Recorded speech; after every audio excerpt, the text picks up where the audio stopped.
అట్లాగే మరి మిగిలిన వాళ్ళని ఇసుక రేణువులుగానే చూశాడు. ఈ విషయాన్ని మాత్రం మీరు బాగానే పట్టుకున్నారు శాసనసభ్యులు గారు. అంత గొప్ప దేవుడు కూడా ఇసుక రేణువులతో సమానమైనటువంటి మనల్ని మనం గనక ఆయన్ని నమ్మి విశ్వసిస్తే మన గుప్పెడంత గుండెలో ఒదిగిపోతానన్నాడు. నమ్మి విశ్వసిస్తే గుండెలోకి వచ్చి కొలువుంటా అన్నాడంట. నమ్మకపోతే ఏం చేస్తానన్నది కూడా చెప్పాలిగా.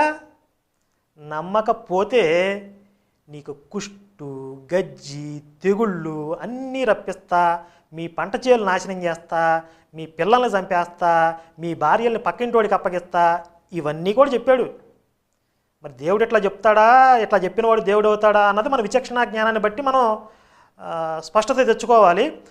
ప్రతి క్రైస్తవుడికి కూడా తన జీవితంలో సువార్తని చేరవేయటం, ప్రభువారి రెండవ రాకడను మించినటువంటి ఆనందం లేదు అని చెప్పి నేను నమ్ముతాను. ఏంటి సార్ యేసు రెండవ రాకడ గురించి